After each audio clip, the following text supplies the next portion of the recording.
I have yet to meet a sibling who is a caregiver.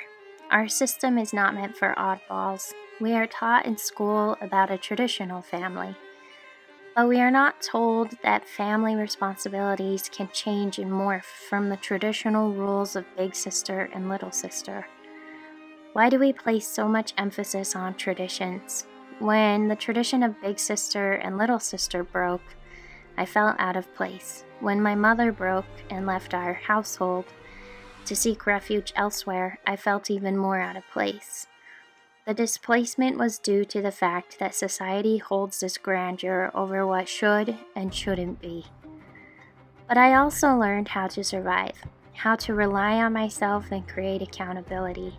I still feel out of place today. I help my sister with more advanced things now.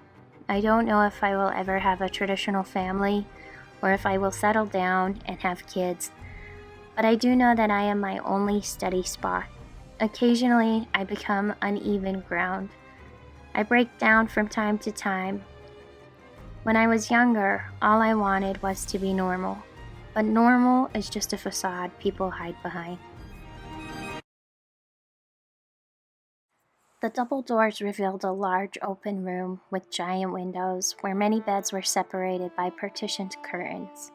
After such a dull hallway, the bright light stunned me. The smell of the air was clean and fresh, like the smell of bleach-mopped linoleum and clean sheets combined. Even at a young age, I enjoyed the smell. Throughout the room, beeps sounded alarms. I walked by each bed, not knowing what to expect. I looked, not knowing not to look. A baby lay in bed with tubes coming in every direction out of its little body. Two parents sat in the corner. I darted my eyes back in front of me. Lesson learned. Tracy was in another room off to the side. I breathed in before entering her room. Her bed was facing away from the window. She lay in outlined sunlight. It took a minute for my eyes to adjust. I came closer. Everything felt silent. She was sedated. My dad put my small hand in her ivy-covered hand. "Say hi, Tracy," he said to me. I think I did, but the tubes were everywhere, turning her bed into a shrine of lines. A respirator masked most of her face, which was not the same Tracy face, but puffier, unanimated, foreign. And I caught my breath. A long, clear tube came from somewhere. At the end of the tube was a watery, bloody mixture collecting in a bulb. She had blood smeared here and there, and her head had shiny, fresh staples pierced from one side of the ear to the other, holding her scalp together. I breathed out. I tried not to cry, but I started to. My father whispered, "Don't cry, she can hear you." I think I said I was sorry, but that only made it worse. We stood for a second longer, and then he took me out of the PICU. I knew my sister wasn't the same. When I walked out of the PICU, something turned in me. At that moment, I was a Venn diagram, stuck between the childhood and adulthood circles. I felt awkward and awakened to some nightmarish scenes. My grandfather took me to their house that night, and we stopped at a funeral, which seemed fitting, as for the first time in my life, I seriously pondered my loved ones' lives and my role in their lives. What would we all become if we were able to become anything at all? Our first outing was unauthorized by the nurses. They thought we were headed out just for a drive, but we had to get away from the hospital, the four of us. Tracy's head was still swollen, so she wore a bright red protective helmet. She still couldn't walk and was in a wheelchair. We took her to the Gateway Mall. We were excited to get out and move around in society. As we wheeled Tracy around, my excitement turned into dread. I looked at the faces of the customers of restaurants leisurely eating out on the patios. They were staring at the girl with the red foam helmet on her head. They stared at a girl who was learning how to walk and talk for a second time in her short 13 years of life. I'll never know what they were really thinking. To me, their eyes looked like someone had just told them they had a dead rat in their soup. Flash forward 19 years.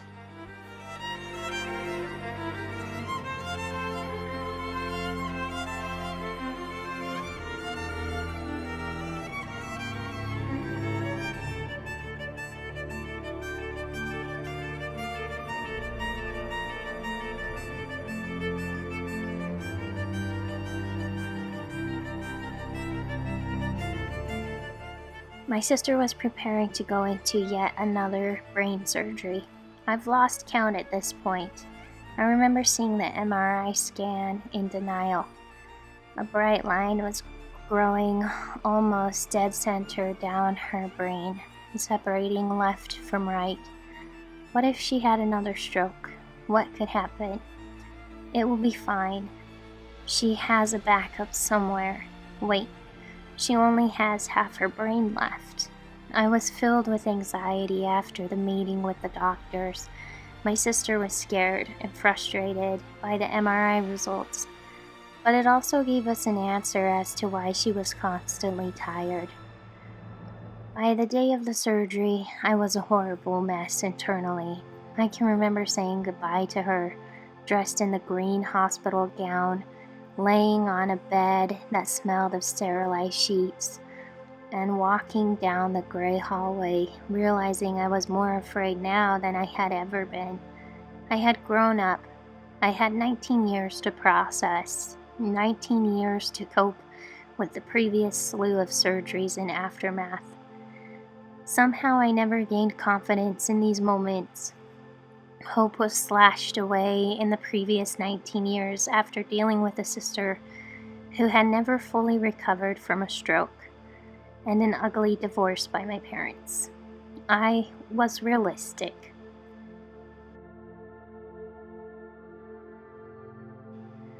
Instead of cutting through her skull this time, they would be going through her nose. This brought all of us some peace of mind in that recovery would be more manageable. My father and I walked out of the double doors of the operating room, patient rooms. We knew it would be hours before she would be available to see us. They would send us text messages as the surgery progressed, which allowed us time to walk around the malls just to keep our mind off things.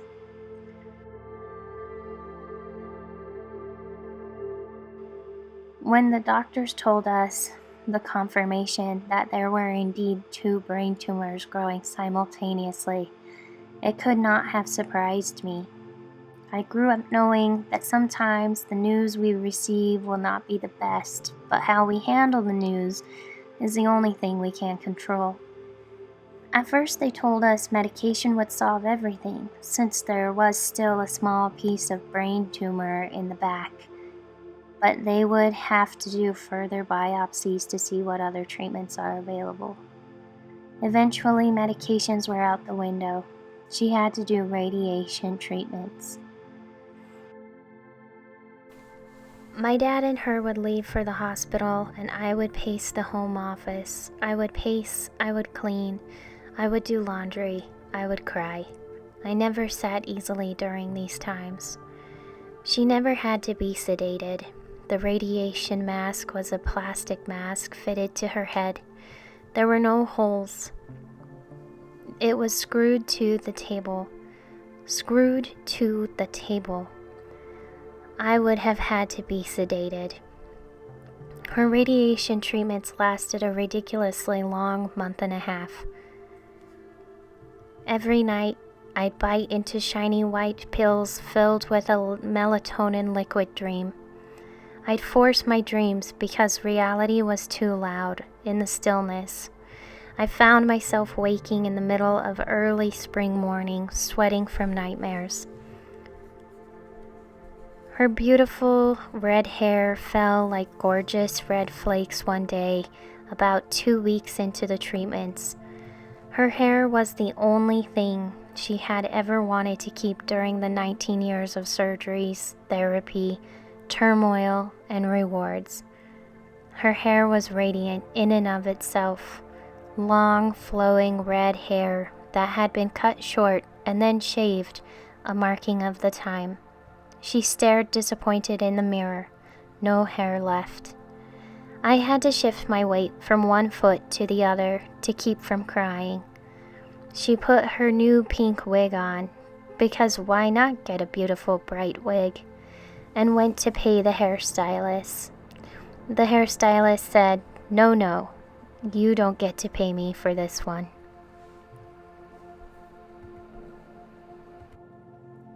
I talk to her a lot. We talk about the differences between the past, before this last round of surgeries, and radiation. Although she has to take pills 3 times a day, she says she is happier. She doesn't sleep 4 hours every day during the daytime. She has started singing more often. She draws pictures every day, where she used to only draw them once or twice a week. She tells me more and more frequently that her emotions are coming out, and I see it too. Where she used to only be complacent, she has become vibrant. Where she used to speak in calm tones, she speaks with her heart. Sometimes I catch her telling me stories about her day, telling me she had an emotional moment, and it oddly makes me smile, because I know that she's finally feeling. She hasn't felt things for years, and I know that all of this recent tumult is worth it.